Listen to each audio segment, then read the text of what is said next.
c'est le roi de gloire, il est le roi des rois. Allez, on reprend. Qui brise le pouvoir du mal de la mort, qui aime d'un amour si puissant, si fort, c'est le roi de gloire, il est le roi des rois.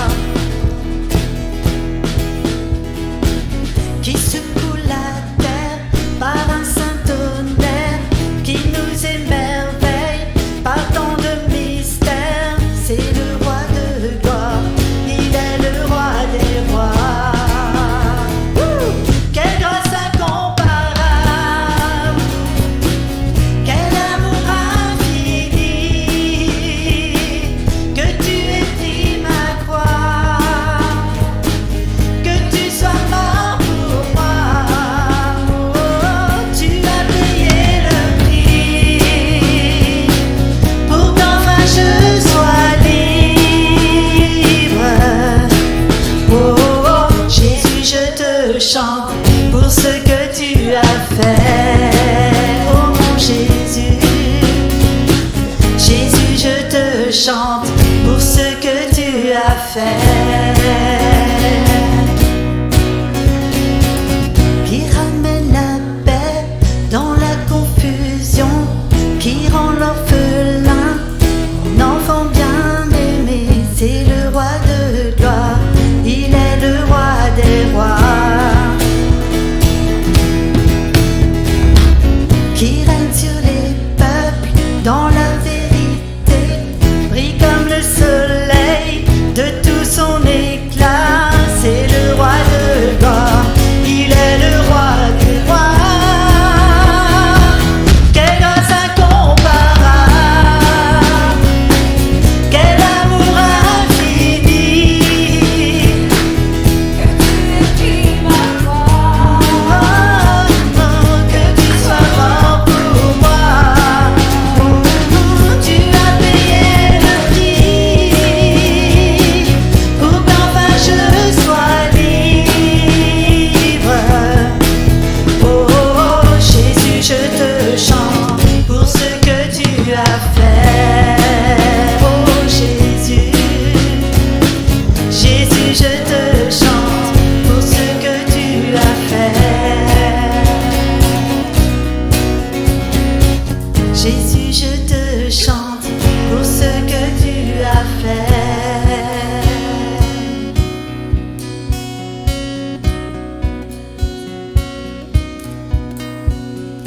Digne est l'agneau sacrifié, digne est le roi vainqueur sur la mort, digne est l'agneau sacrifié, digne est le roi vainqueur sur la mort, tu es digne, digne est le roi vainqueur sur la mort, digne est l'agneau sacrifié, digne est le roi vainqueur sur la mort, tu es digne, digne est le roi vainqueur sur la mort, oui,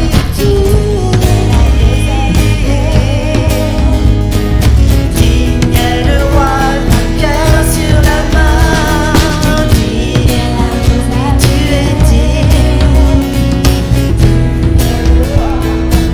tu es mort pour moi. Digne est le roi vainqueur sur la mort.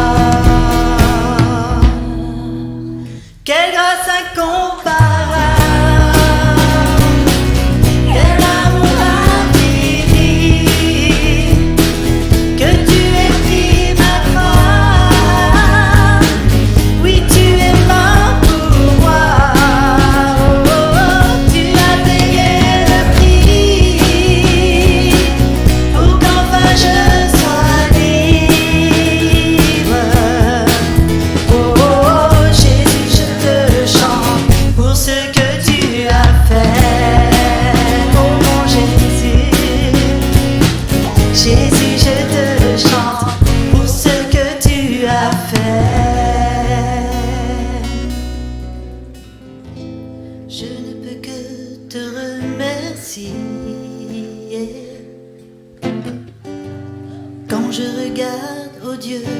tu es,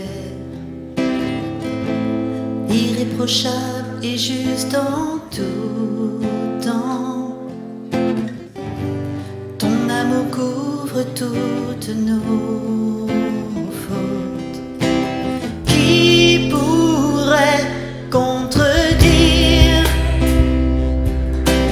Qui pourrait mépriser?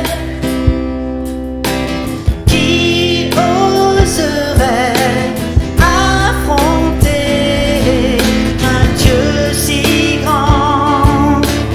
Personne, non personne.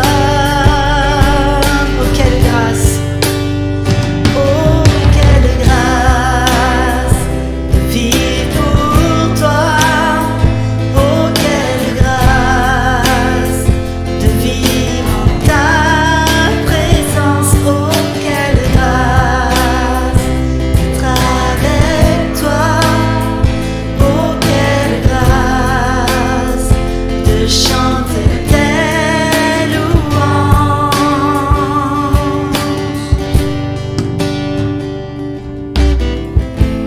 Tu as envoyé ton propre Fils mourir sur une croix à cause de moi. Lui qui était innocent et pur, offert en sacrifice pour nous tous. Qui pourrait contredire? Qui pourrait mépriser? Qui oserait affronter un Dieu si grand? Personne, non personne. Oh quelle grâce vivre pour toi.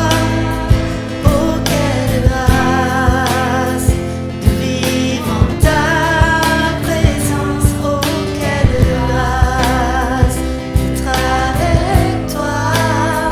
Oh quelle grâce de chanter tes louanges. Oh quelle grâce,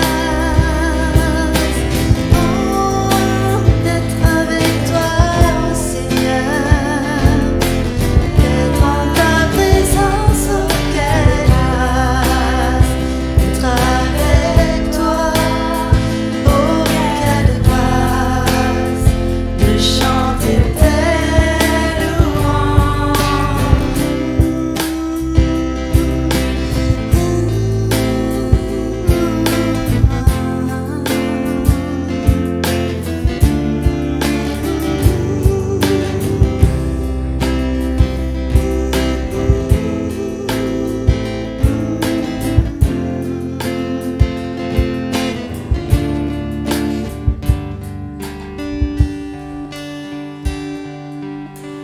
Oh quelle grâce de vivre pour toi, Jésus. Oh quelle grâce de vivre en ta présence. Oh quelle grâce d'être avec toi.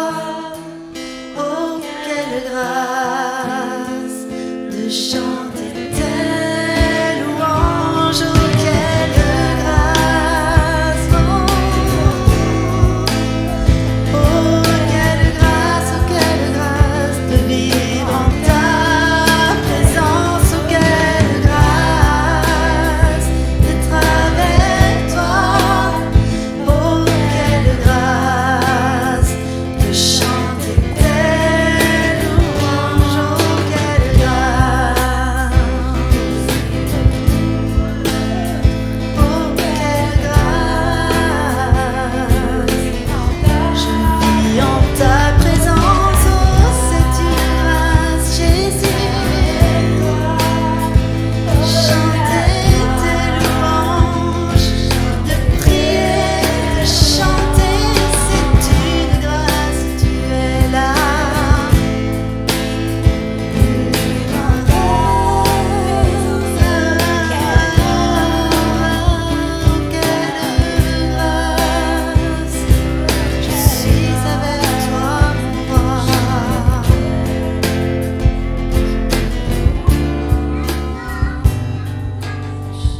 J'étais brisé, vide et sans espoir. Ta grâce m'a trouvé, m'a restauré. Je n'ai rien à moi, mais tel que je suis, tu me libères, tu me libères.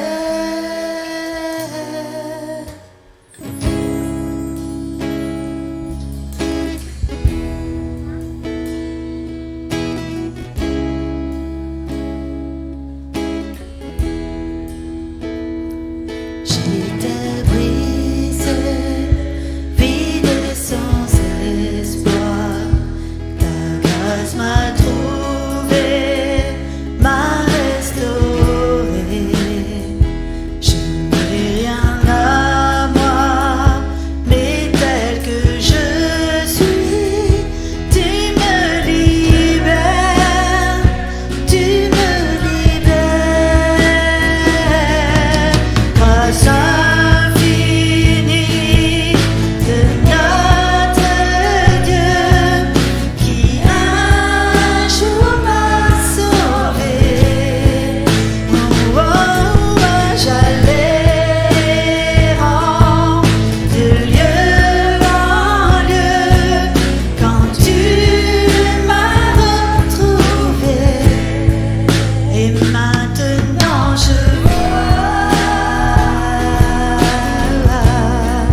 je vois l'amour, la grâce dans tes yeux, donnant ta vie pour moi, ramenant de la mort à la vie. Tu prends nos échecs, tu prends nos faiblesses, tu places ton trésor dans des vases d'argile.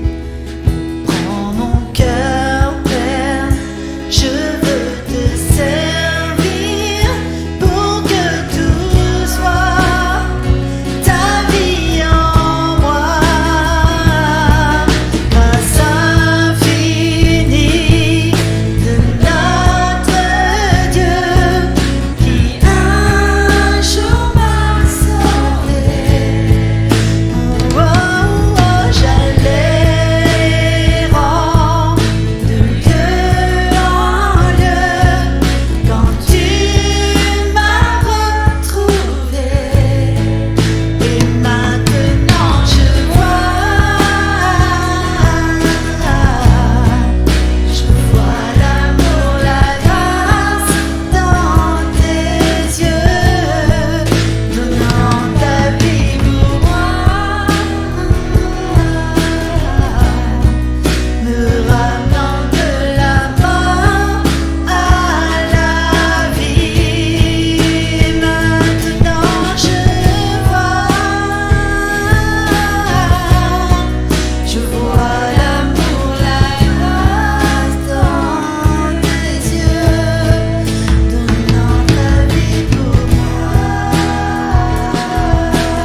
Alléluia.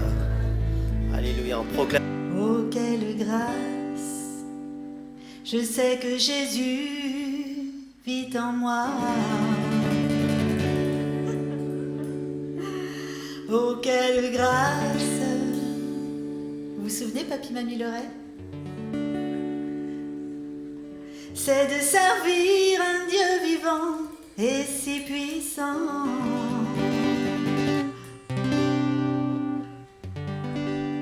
Sers-toi de moi, mon Dieu, tant qu'il y a encore temps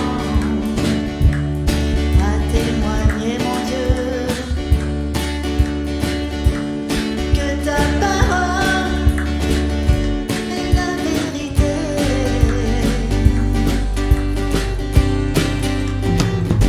Si mon chemin est dur de moi, si je suis triste et découragé, relève-moi, oui, donne-moi la force à tenir debout pour toi, mon Dieu. Oh, si mon chemin est dur de moi, si je suis triste et découragé, relève-moi, oui, donne-moi la force à tenir debout pour toi, mon Dieu.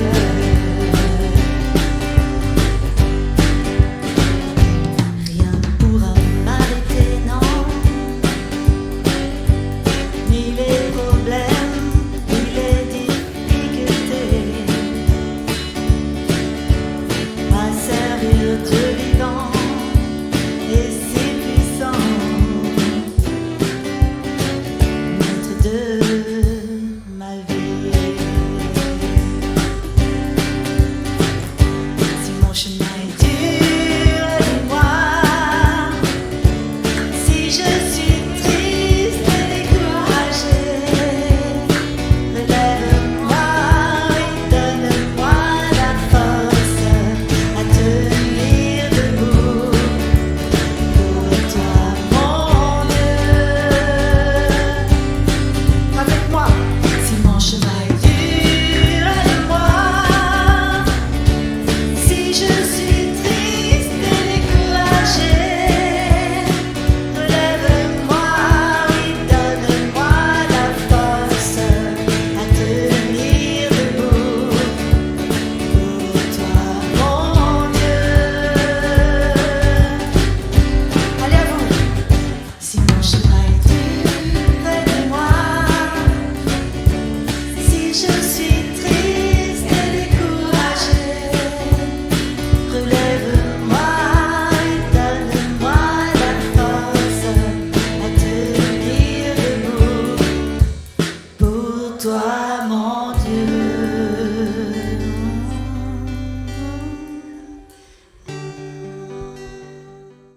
Jamais rien n'arrêtera notre louange, nos cris de joie. Wouh! Notre Dieu se lèvera et sa lumière resplendira. Jamais rien n'arrêtera notre louange, nos cris de joie. Notre Dieu se lèvera et sa lumière resplendira. Les plus faciles à chanter. Jamais rien n'arrêtera notre louange, nos cris de joie. Notre Dieu se lèvera et sa lumière resplendira. Même si les montagnes s'écroulent et que la peur nous terrassait, nous tiendrons fermes dans notre foi. Son Saint-Esprit nous guidera.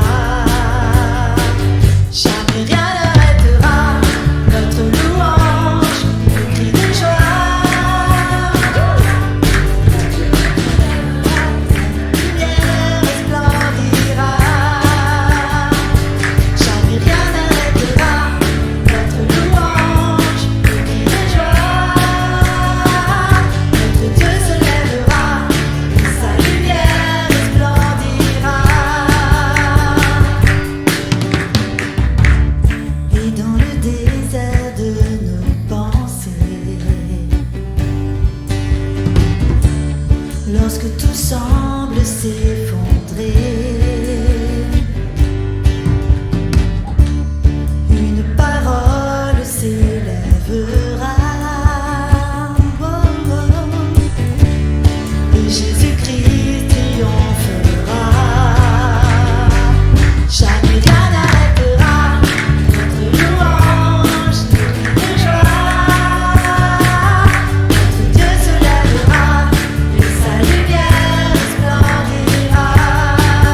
Bonjour à tous et à toutes, ou à toutes et à tous. C'est vrai que dimanche dernier, nous étions en France, puisque nous étions partis en Normandie. Nous avions, nous avions quitté la Bretagne et traversé la frontière avec le Mont-Saint-Michel. Et il parle comme nous, ça va. Ça s'est bien passé. C'était un temps vraiment béni. Et on était encouragés de voir une assemblée qui a traversé les choses terribles. Vraiment. Hein. Ils ont traversé les choses terribles dans cette église dans les 3 dernières années. Et ce sont des frères et des sœurs qui se sont vraiment accrochés, solidifiés, qui ont entouré leurs responsables et sa famille au travers de ce qu'ils ont vécu. La fédération a été très présente aussi pour eux. Et c'est vraiment un miracle de voir une église qui est toujours aussi dynamique, avec un ministère qui est toujours debout, au travers de tout ce qu'ils ont pu vivre, subir, entendre, etc., etc. Et c'était pour nous vraiment un temps béni parce qu'on a pu vraiment consolider le lien fédératif. Je sais que peut-être pour vous c'est quelque chose d'un petit peu nébuleux, le lien fédératif, mais dans la vision vraiment dans laquelle on était rentré il y a quelques années avec Yannick par rapport à la région, c'était vraiment de construire des liens forts entre nous. Et non pas des liens forcément administratifs ou nominatifs, mais c'était vraiment d'avoir des liens forts, des liens de frère à frère, de sœur à sœur, vraiment pour être dans une pleine communion et dans une pleine unité. Et on voit ces choses se consolider, et pour nous, c'est une grande réjouissance. Voilà. J'avais une petite présentation, on ne l'a pas, on le fera dimanche prochain. Ok, super. Hein, on fera ça. Voilà. Cette semaine, durant la semaine, je pensais beaucoup à vous. Les autres semaines aussi, hein, ça m'arrive. Mais je pensais beaucoup à ceux qui œuvrent dans l'Église et ceux qui travaillent qu'on n'entend pas ou qu'on ne voit pas. Et je voulais vous encourager dans votre service, dans votre engagement, mais même sur des choses que vous ne trouvez pas forcément nécessaires à mettre en valeur. Et je pense en particulier à des personnes qui se forment en ce moment pour pouvoir aussi servir dans l'Église. Je pense à Malika, je pense à Muriel, je pense aussi à Andrea, je pense à toutes ces personnes qui travaillent aussi à former les autres, avec Samuel, avec Yannick, avec Pierre-Yves. Et c'est vraiment un encouragement. Je pense aussi à Toby et Fred qui travaillent auprès d'un SDF en ce moment pour vraiment lui apporter quelque chose de particulier, mais aussi à Alain qui a cette grâce de la peinture et qui a des dons pour servir et qui veut les mettre au service des uns et des autres. Alors je me disais, quelle grâce de voir tout ça. Je reviens à ce que mon épouse... Ah, vous savez, avec l'âge, j'ai eu besoin de lunettes. Moi qui avais une excellente vue, puisqu'à l'armée, j'étais sélectionné pour être tireur d'élite. Et les années ont passé et voilà, il a fallu que je m'équipe avec des lunettes. Et je crois qu'il y a des choses et des compréhensions, des visions qui demandent d'avoir des lunettes. Et je ne sais pas comment vos lunettes sont. Moi, elles ont un souci, c'est qu'elles sont toujours sales. Voilà, c'est ça. Et c'est un problème. Et je pense aussi que notre vision physique, comme notre vision spirituelle, a besoin de temps en temps d'avoir des loupes, d'avoir des lunettes, mais aussi d'avoir un besoin de nettoyage de ces lunettes. Les fondements du protestantisme sont basés sur 5 piliers. Vous les connaissez tous, hein, évidemment. Sola Scriptura, l'écriture seule, sola fide, la foi seule, sola gratia, par la grâce seule, sola Christus, Christ seulement, et soli Deo, à Dieu seul la gloire. Alors moi je suis un mangeur assez conséquent, raisonnable, hein, conséquent, et j'aime bien quand je mange quelque chose qui a été empilé, comme un hamburger, j'aime bien vérifier, je sais pas, vous faites pareil, au McDo, moi j'ouvre pour vérifier ce qu'il y a dedans un peu. J'aime bien les cornichons qui sont dedans, et avec les sauces, et en fait, sur ces 5 piliers, au cœur de ces piliers, il y a sola gratia, la grâce seule. Et les lettres que les apôtres ont écrites, vous savez, dans notre monde évangélique, on a des petites habitudes, on a des petits réflexes. Et je suis des fois agacé, parce que ça m'agace quand des frères ou des sœurs le font avec et comme moi je l'ai fait pendant longtemps, avec ce réflexe de dire à notre frère et sœur, dans une bonne motivation, dire que le Seigneur te bénisse. Et je prends ça. Mais le Seigneur me bénit. et le Seigneur vous bénit. Et la salutation que les apôtres utilisaient quand ils écrivaient des lettres aux églises, ils ne leur disaient pas que le Seigneur vous bénisse. Ils leur disaient que la grâce et la paix soient avec vous. Il y en a un parmi vous qui a pris l'habitude souvent de dire ça. Que la grâce et la paix soient avec toi. Et c'est quelque chose qui m'a travaillé, parce qu'en même temps, il appelle ses auditeurs, il les appelle bien-aimés. Il introduit son message, et les lettres sont introduites comme ça, avec que la grâce et la paix soient avec vous. Et quand il cite les personnes qui l'écoutent, il les appelle bien-aimés. Au XVIIIe siècle, il y a un prêtre qui était dans le nord de l'Irlande, et qui, on reparlera du nord de l'Irlande, et qui marchait et qui allait à sa paroisse. Et dans la lande, il voit un paysan qu'il connaissait, et qui était à genoux devant un calvaire. Et il priait intensément avec une... Il rayonnait quelque chose de lui. Alors ce prêtre s'est arrêté et lui a demandé, mais... Parce qu'il était impressionné de voir ce paysan, vous semblez près de Dieu en ce moment. Et le paysan, dans son langage rustique, lui a dit, oui, parce qu'il est près de moi. Oui, il est près de moi et me parle de toute l'affection qu'il a pour moi. Oui, il est près de moi et il me parle de toute l'affection qu'il a pour moi. Bien-aimé, je ne sais pas comment vous vous pesez ou comment vous vous parlez ou comment vous vous jugez. Est-ce que vous vous êtes déjà dit que vous étiez un bien-aimé ou une bien-aimée? Est-ce que vous avez cette liberté-là de dire je suis un bien-aimé ou je suis une bien-aimée? Je ne parle pas de comment vous vous mesurez ou comment vous vous pesez ou comment vous vous estimez ou comment vous vous traitez. À quelle échelle vous vous appuyez pour vous juger. Est-ce qu'il vous est arrivé de vous dire déjà « Je suis un bien-aimé. Je suis une bien-aimée. » En laissant de côté toute votre identité. Et simplement en recevant une identité de bien-aimé. Comme ce paysan. Oui, il est près de moi et me parle de toute l'affection qu'il a pour moi. Que la grâce et la paix soient sur vous. Jean, au chapitre 1, au verset 16, nous dit ceci.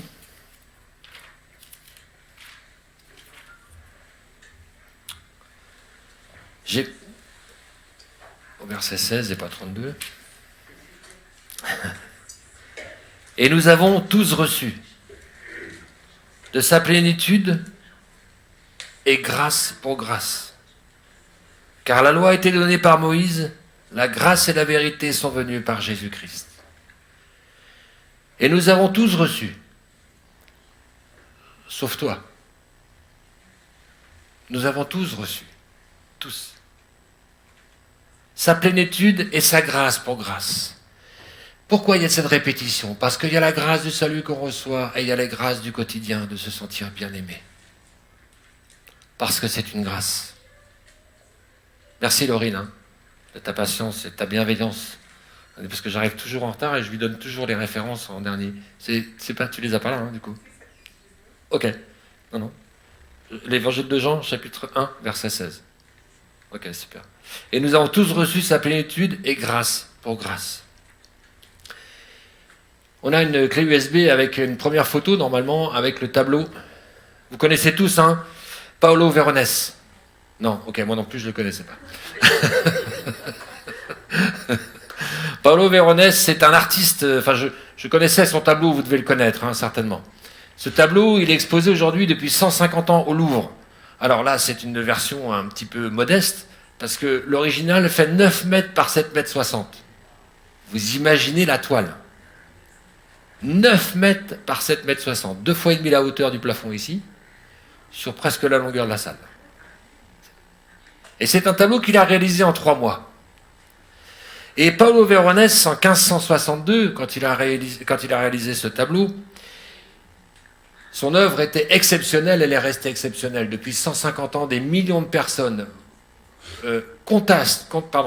constate la qualité de ce tableau et ce qu'il a voulu transmettre comme message, Paolo Veronese. Sauf que le message qu'il a transmis au travers de ce tableau, quand on l'observera en détail, il a été convoqué par l'Inquisition. Pourquoi il a été convoqué par l'Inquisition? Parce que dans ce tableau, il a osé mettre quelques ivrognes. Il a osé mettre un homme d'une origine asiatique, un homme d'origine africaine. Il a même mis des infirmes et des nains. Et il a même rajouté sur son tableau des chiens.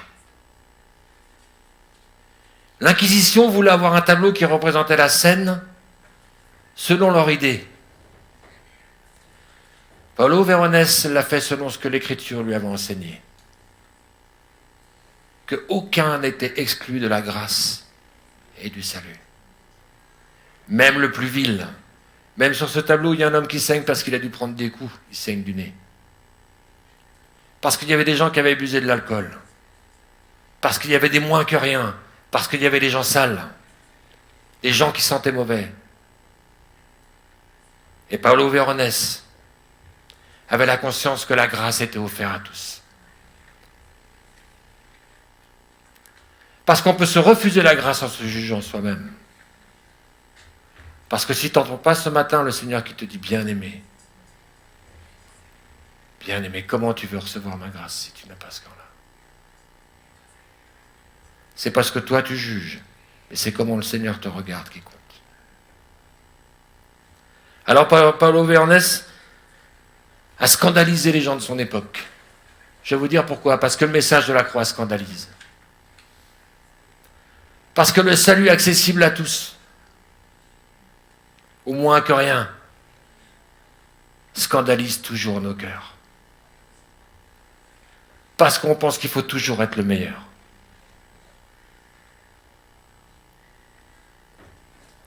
Et la croix va nous scandaliser encore jusqu'au retour du Seigneur.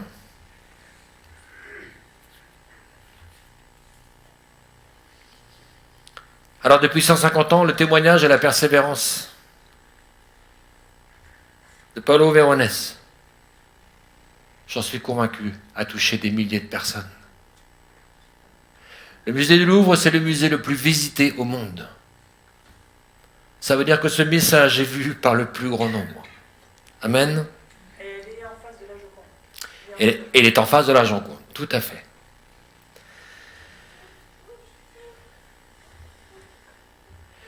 Dans le monde dans lequel nous vivons, la conscience de la grâce, quand les hommes construisent à l'extrême des choses, plus ils construisent à l'extrême, moins ils se rapprochent de la grâce.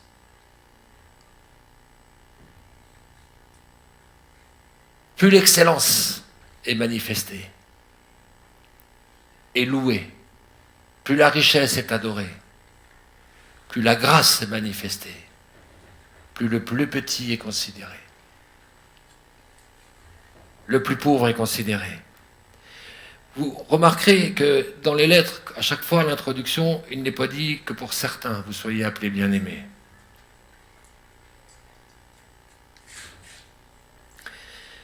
Quand les hommes construisent leur propre Dieu, ils en font pour certains des empereurs.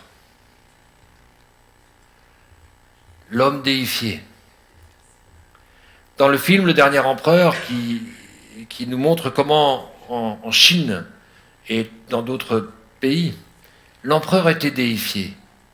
Et il y a une scène qui est surprenante, c'est quand le jeune empereur prend un des vases Ming qui a une valeur considérable par caprice d'enfant gâté, casse le vase.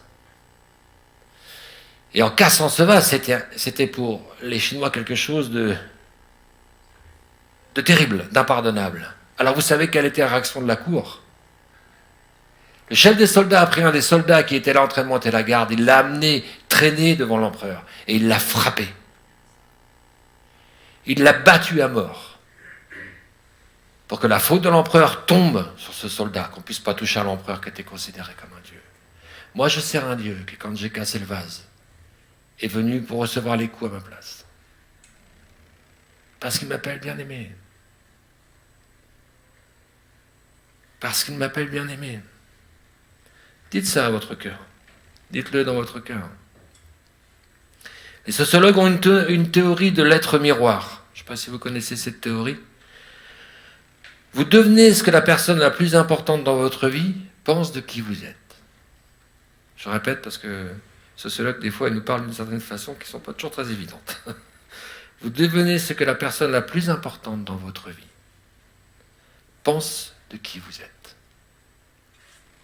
Qui est la personne la plus importante dans votre vie? Vous-même? Est-ce que c'est votre avis sur vous-même qui compte? Est-ce que c'est l'avis de votre épouse qui compte? Écoutez-le quand même. Quel est l'avis qui compte le plus pour vous?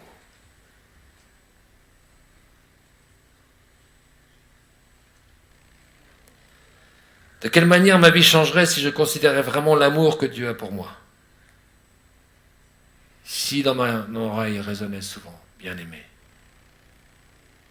Si je regardais dans la glace ce que Dieu voit au travers de Christ, parce que Christ est la loupe, la lunette de Dieu. Quand Dieu me regarde, il regarde au travers des mains percées de Christ. Et la voix de Christ résonne à chaque fois dans les oreilles de Dieu. Celui-ci est mon bien-aimé. Celle-là, c'est ma bien-aimée.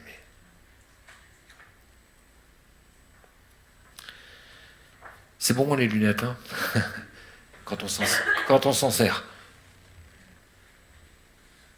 C'est bon de se visionner et de s'observer au travers de la loupe de Dieu.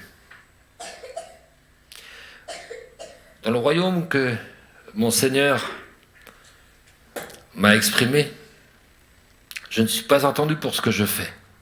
Je ne suis pas attendu pour l'identité que j'ai sur cette terre. Je ne suis pas attendu pour mes mérites ou pour mes hontes. Je ne suis pas attendu pour mes succès ou pour mes échecs. Mais je suis attendu dans un champ de celui qui sait que malgré tout, il est et il me dit, je suis, tu es mon bien-aimé. Cette grâce imméritée, parce que je crois qu'il faut qu'on se débarrasse des faux raisonnements religieux. Dieu m'aime plus si je fais plus. Si je suis, quand je serai comme ça, ou quand je ferai comme ça, Dieu m'aimera plus. Ou j'aurai une meilleure relation avec Dieu. Ou les choses seront. Non. Le scandale que je vous ai parlé tout à l'heure, c'est le scandale de la grâce imméritée. Imméritée. Parce qu'aucun d'entre nous ne mérite cette grâce. Parce que nous portons la conséquence du vase qui a été cassé, pas celui de Soissons. On va lire le psaume 32 dans cette vision prophétique qu'avait reçu le psalmisme. C'est David qui a écrit ce cantique parce que c'était un chant. Et il dit ceci, heureux celui à qui la transgression est remise, à qui le péché est pardonné. Heureux, heureux. Heureux l'homme à qui l'Éternel n'impute pas l'iniquité et dans l'esprit duquel il n'y a point de fraude. Tant que je me suis tu, mes os se consumaient et je gémissais toute la journée. Car nuit et jour ta main s'apesantissait sur moi et ma vigueur n'était plus que sécheresse comme celle de l'été. Je ne sais pas où vous en êtes au niveau de votre vigueur, si c'est l'abondance d'une source qui coule en vous et qui vous fait chanter et louer l'Éternel et qui vous fait dire « Je suis le bien-aimé de l'Éternel ». Ou s'il y a une sécheresse, une accusation qui est sur votre vie. Alors, verset 5, il nous dit « Je t'ai fait connaître mon péché, je n'ai pas caché mon iniquité. Je me suis approché de la croix et je me suis confessé à mon Dieu. J'ai dit, j'avouerai mes transgressions à l'Éternel. Et tu as effacé la peine de mon péché. » Rentre dans la joie de ton maître. Regarde ces meurtrissures, regarde ces mains percées, la loupe que Dieu porte sur toi. Qu'ainsi tout homme pieux te prie au temps convenable, comme ce paysan au pied de ce calvaire. Si de grandes eaux débordent, elles ne l'atteindront nullement. Tu es un asile pour moi et tu me garantis de la détresse. combien c'est important dans ces temps. Tu m'entoures de chants de délivrance. Alors, verset 8 que j'ai envoyé à un de mes enfants hier avec mon téléphone, je t'instruirai et je te montrerai la voie que tu dois suivre. Voilà son amour. Je t'instruirai et je te montrerai la voie que tu dois suivre, Raphaël. Je te conseillerai, j'aurai le regard sur toi, Rafi. Ne soyez pas comme un cheval ou un mulet sans intelligence. On les bride avec un frein et un mors dont on les part, afin qu'ils ne s'approchent pas de toi. Beaucoup de douleurs sont la part du méchant, mais celui qui se confie en l'Éternel est environné de sa grâce. Alors juste, réjouissez-vous en l'Éternel et soyez dans l'allégresse. Poussez des cris de joie, vous tous qui êtes droits de cœur. Il y a un homme qui, pendant longtemps, n'a pas poussé des cris de joie. Cet homme, vous ne le connaissez pas et pourtant vous le connaissez. Vous connaissez ce qu'il a fait. Ou ce que le Seigneur a fait au travers de lui. Par contre, son nom ne vous dira rien. Vous ne connaissez pas son histoire. Et c'est normal.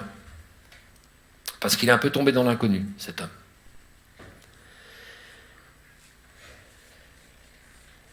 Cet homme, il est né en 1725.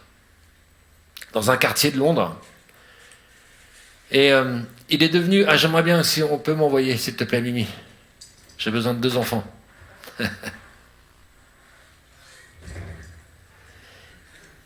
Il est né dans un quartier de Londres. Et il a été le seul enfant de ce couple. J'ai besoin des 2 enfants parce que je vais vous montrer, pour qu'on puisse réaliser ce que ça veut dire quand, au niveau de la taille d'un enfant.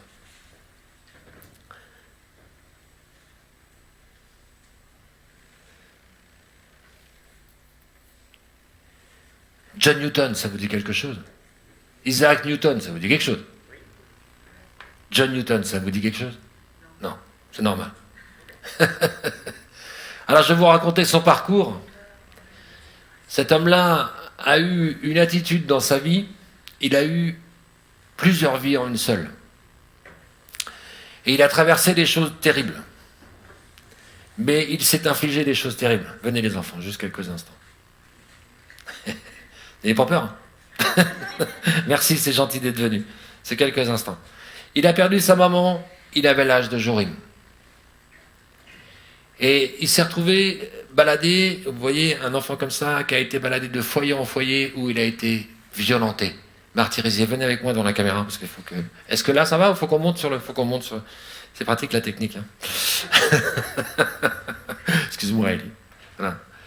Merci, Jorim. Et il a été envoyé dans des foyers et dans des familles d'accueil où il a été maltraité.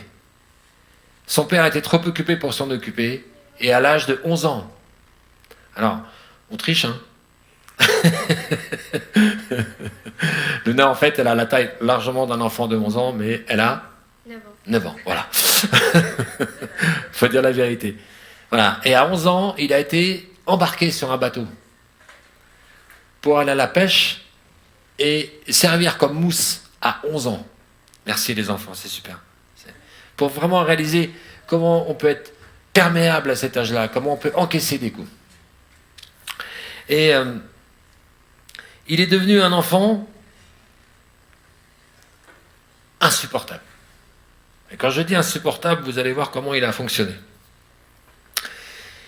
Il est embarqué sur le bateau de son père, et malgré la présence de son père, il a commencé à avoir des comportements violents et des comportements vraiment difficiles. Au point où pourtant on est chez des marins, je ne sais pas si vous connaissez un petit peu la mentalité sur les bateaux, mais en général, quand on veut mater quelqu'un, on sait comment faire. Alors il est enrôlé dans la Navy, à l'âge de 14 ans, dans la marine nationale anglaise, pour pouvoir le mater. Et il contenait en lui cette capacité de tromper la mort, de toujours provoquer, de toujours prendre des risques incontrôlés. Et ce comportement rebelle l'a amené, et tous ces frasques de comportement lui ont fait goûter au fer, et même, ils l'ont laissé pour mort, affamé au fond d'une cale. Il devait avoir 18 ans, ou 20 ans. Alors comme c'était un garçon qui avait aussi du talent, il écrivait des poèmes, et il écrivait des chansons, et ces chansons qu'il écrivait, Les capitaines de bateaux disaient de lui que jamais ils n'avaient entendu des mots aussi abjects, des mots aussi débauchés d'abondance d'insanité qu'il arrivait à faire rimer. Il arrivait même à créer de nouveaux mots pour trouver des significations à des choses odieuses. Vous voyez, quelqu'un à fréquenter, certainement. Un des capitaines de bateau a dit que c'est l'homme le plus profane qu'il n'a jamais rencontré. Avec une capacité à faire des blagues salaces que les marins reprenaient à bord des bateaux. Alors il a fini par être vendu comme esclave en Sierra Leone. On dit même qu'il a été l'esclave d'une reine africaine qui lui a fait subir toutes les misères que les esclaves devaient encaisser. Embarqué de force parce il a été récupéré, son père a fini par le récupérer, il a été embarqué de force parce que c'était un excellent marin sur le Greenout, un bateau, et en retour d'une mission où ils avaient trafiqué des esclaves, ils se sont retrouvés à l'entrée de la mer de la Manche, là, dans une tempête terrible, comme une de hier soir, mais qui a duré plusieurs semaines.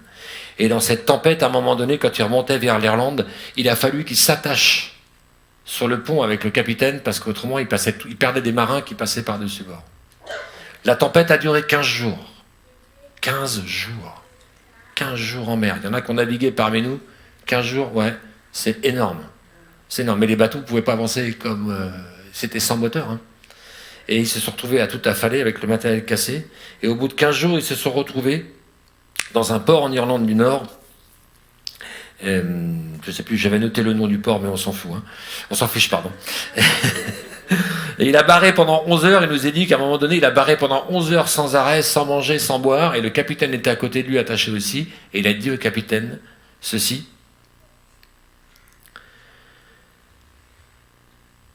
si cela ne marche pas, si on n'arrive pas à redresser le bateau, alors Dieu ait pitié de nous. Et pendant ces heures de navigation, il a médité sur cette parole qu'il avait dit à Dieu. 2 semaines plus tard, le bateau a été battu par la tempête, équipage affamé, en loc, a atterri dans le port de Tangswilly en Irlande du Nord. Quelques semaines après, il a épousé Polly, une jeune femme qu'il a rencontrée à l'adolescence, et il a entamé une carrière de négrier. Sur le bateau, il s'était converti. Et il a continué sa mission de négrier. C'est incroyable, hein? Parce qu'il n'avait pas encore toute la vision de l'appel qui était sur sa vie, du salut et de la grâce de Dieu. Alors à 30 ans, il s'est écroulé, terrassé par une maladie grave. Il n'a pas pu continuer la navigation. Il s'est mis à travailler à Liverpool, il est embauché comme agent des douanes et il a intégré une communauté chrétienne. Et de fil en aiguille, il a commencé des études de théologie et après bien des péripéties, rappelez-vous de quel homme c'était. Il s'est engagé. Alors plusieurs personnes ont dit certainement pas qu'on va le soutenir, connaissant le personnage, pour qu'il s'engage dans le ministère. Mais il y a un homme qui l'a rencontré et qui a écouté son témoignage et qui a vu en lui quelque chose que peu d'hommes avaient à cette époque. Il avait été touché par la grâce. Il n'avait pas adopté un comportement. Il n'avait pas souhaité intégrer une religion. Il avait véritablement été touché par la grâce. Parce qu'il savait d'où il venait, il savait d'où le Seigneur l'avait arraché. Et il avait un désir profond de servir le Seigneur. Alors avec son épouse, ils sont installés à Aulnay et il s'est associé dans le ministère avec un certain William Cooper. C'est marrant, hein? William qui était parmi nous, qui s'appelait William Cooper, il y a quelques mois. Et ce William Cooper était connu pour ses accès de folie. En plus, il avait des moments de dépression très profonds qui l'ont entraîné jusqu'à des tentatives de suicide. Vous imaginez la perte tous les deux? Ces deux-là, c'était quand même des personnages. Et ces deux hommes se sont mis à écrire. Et les talents qu'il avait reçus pour sortir toutes les insanités possibles et réussir à les faire rimer, il s'est mis à composer des chants. Associé avec William Cooper. Et dans son enfance, il avait entendu Isaac Watts. Isaac Watts, c'est un auteur de chants anglophone qui était un des plus connus de son époque, qui était prolifique, qui a construit de nombreux chants qu'on chante encore. Et c'est des chants qu'il avait entendus dans son enfance. Et John Newton a écrit le chant Amazing Grace. Grâce infinie. Cet homme qui avait été dans la boue la plus terrible de l'humanité, qui s'était roulé dedans comme un cochon, et dont de son cœur sortaient que les pires insanités. La grâce de Dieu l'a touché. La grâce de Dieu l'a relevé. Et la grâce de Dieu lui a fait naître en lui une bénédiction pour les générations qui ont suivi. C'est la chanson la plus traduite. Il y a 3000 versions musicales d'Amazing Grace. Chaque année, il y a près de 100 millions de personnes qui entendent ce chant. 100 millions de personnes qui entendent ce chant. C'est le chant religieux qui a été le plus repris par des chanteurs ou par des musiciens profanes. Amazing Grace, grâce infinie. De la boue la plus terrible, Dieu a suscité en cet homme un des chants les plus puissants. Vous savez qu'il y a des musicologues qui disent que ce chant, ils ne savent pas pourquoi, mais ce chant, même chanté par des profanes, engage les gens à se tourner vers Dieu. Oh la grâce! Oh, quelle grâce! Bien-aimés, comment vous vous jugez? Et comment vous vous estimez?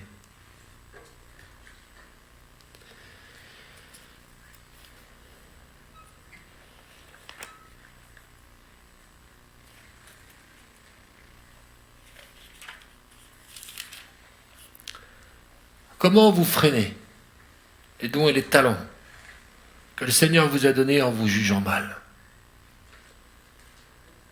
en vous sclérosant, en trouvant toutes les excuses pour ne pas faire, parce que vous ne vous sentez pas à la hauteur, parce que vous vous regardez pas avec le prisme de Dieu. Alors Hébreux nous donne un avertissement au chapitre 12, et je vais conclure. Chapitre 12, verset 15. Veillez à ce que nul ne se prive de la grâce de Dieu. Veillez. Je vais faire une parenthèse. Veillez les uns les autres, les uns sur les autres. À ce que nul ne se prive de la grâce de Dieu. Paul, dans la lettre aux Hébreux, les avertit parce qu'on est en capacité de se priver de la grâce de Dieu. Je répète, nous sommes en capacité, par notre orgueil, par notre entêtement, de se priver de la grâce de Dieu. Parce que l'Écriture nous dit que Dieu résiste aux orgueilleux, mais il fait grâce aux humbles. Et dans la façon dont on se juge, et qu'on ne s'estime pas à la hauteur, je vais vous dire souvent, c'est de l'orgueil. C'est de l'apitoiement sur soi. C'est de l'orgueil de ne pas vouloir reconnaître, de ne pas accepter que Dieu veut nous faire grâce. Parce que pour pouvoir accepter que Dieu nous fait grâce, il faut être à genoux devant le calvaire. Et dire, oui, ta grâce infinie, m'a appelé au salut. Veillez à ce que nul ne se prive de sa grâce. Ce qu'aucune, écoutez bien ceci, ce qu'aucune racine d'amertume, aucune racine poussant des rejetons ne produise du trouble et que plusieurs n'en soient infectés. Non seulement ces racines vont serrer votre cœur et votre âme, mais elles vont répandre de l'amertume autour de vous. Écoutez-vous parler de vous-même et écoutez-vous parler des autres. Écoutez-vous parler des autres. Et vous verrez si vos paroles sont pleines de grâce envers votre prochain. Et si elles n'y sont pas, c'est qu'il y a des racines d'amertume à régler dans votre vie. Et c'est pour ça que ce chant Amazing Grace est pour ceux qui ont besoin de se tourner vers le Seigneur, de donner leur vie au Seigneur. Mais il est aussi pour tous ceux qui ont donné leur cœur au Seigneur et qui ont besoin de revenir à la croix. Qui ont besoin de reprendre et de saisir que Dieu leur fait grâce ce matin. Plus de 10 millions de personnes entendent ce chant tous les ans. Ça fait 250 ans que ce chant appelle à la grâce et au salut. Tout ça au travers d'un homme qui était bien imparfait, qui était un homme dont on ne l'aurait certainement pas accepté.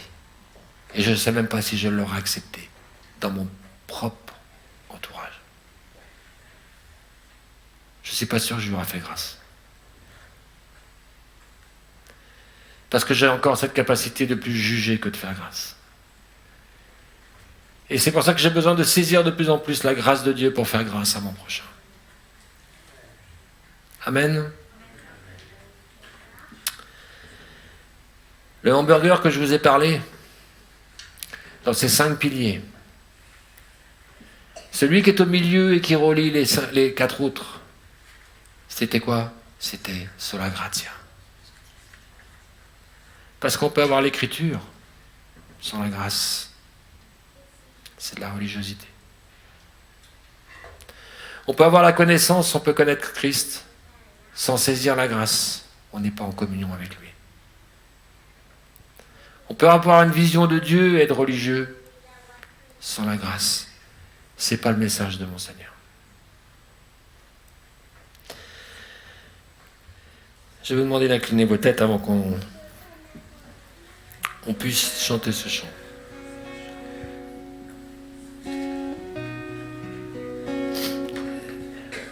Vous savez, j'aime bien vous demander de mettre vos prénoms dans des passages de l'Écriture, mais je voudrais inclure le mien aussi ce matin. À chaque lettre qui est ouverte, que les apôtres, inspirés par le Saint-Esprit, ont écrit, ils ont toujours commencé par bien-aimé. Alors, en disant bien-aimé, dites-le en mettant votre prénom. Bien-aimé Guillaume. Bien-aimé Dany. Mais c'est pas ma voix qui compte, c'est celle que Dieu. Prononçant votre prénom. Bien-aimé Alain. Que la grâce et la paix. Que la grâce et la paix vous soient données de la part de Dieu. Recevez-la. Recevez la grâce et la paix. Profitez de relire ce psaume 32 en confessant vos fautes. Et que la grâce et la paix vous soient données. De la part de Dieu notre Père et du Seigneur Jésus-Christ. Ne vous privez pas de sa grâce.